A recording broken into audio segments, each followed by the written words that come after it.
وږمه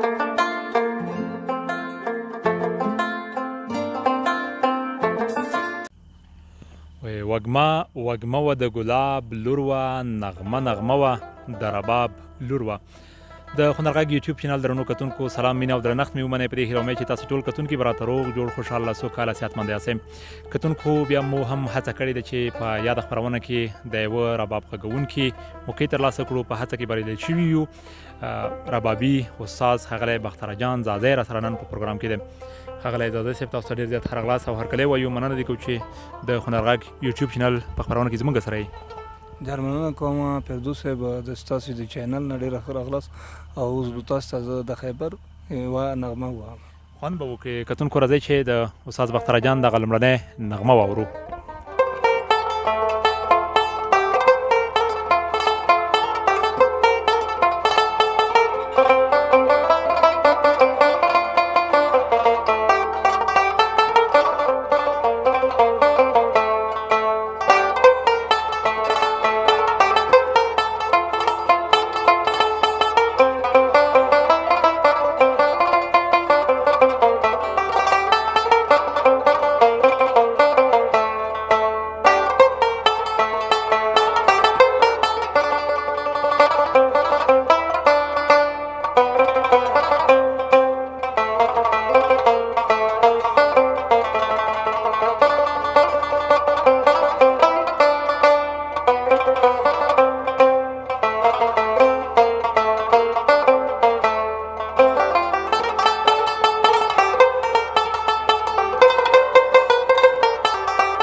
ډېر زیات خوند یې وکړ. استاده کور د آباد اوسېږه.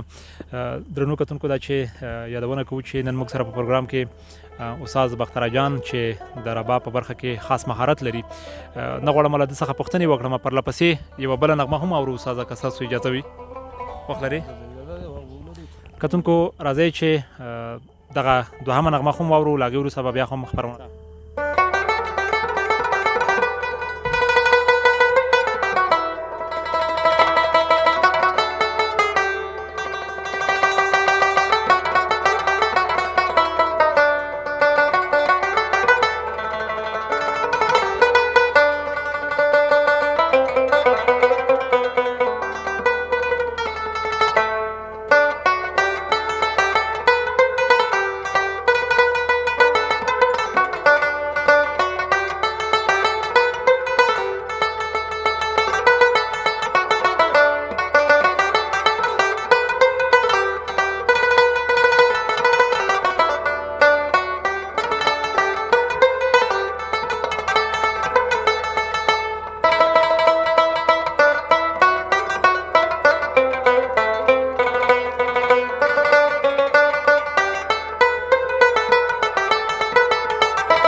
استاد باختر جان زازی کور دی آباد ډیره زیاته مننه. کتونکو دا چې دا وه زموږ د هنر غږ یوټیوب چینل نننۍ خپرونه چې د یوه رباب غږونکي استاد سره مو راجوړه وه. تر بلې یوې داسې خپرونې چې ستاسو په درنه چوپړ کې حاضرېږو، خو یوه یادونه کوو چې زموږ د هنر غږ یوټیوب چینل باید حتما در سره سبسکرایب کړئ او دغه لینک له نورو ملګرو سره هم شریک کړئ. زموږ خپرونه په همدې ځای پای ته رسیږي. تاسو واورئ د استاد باختر جان یوه نغمه موږ ته اجازه راکوئ. تاسو چې هر چیرې یاستئ روغ جوړ خوشحاله سوکاله اوسئ. د خدای په امان.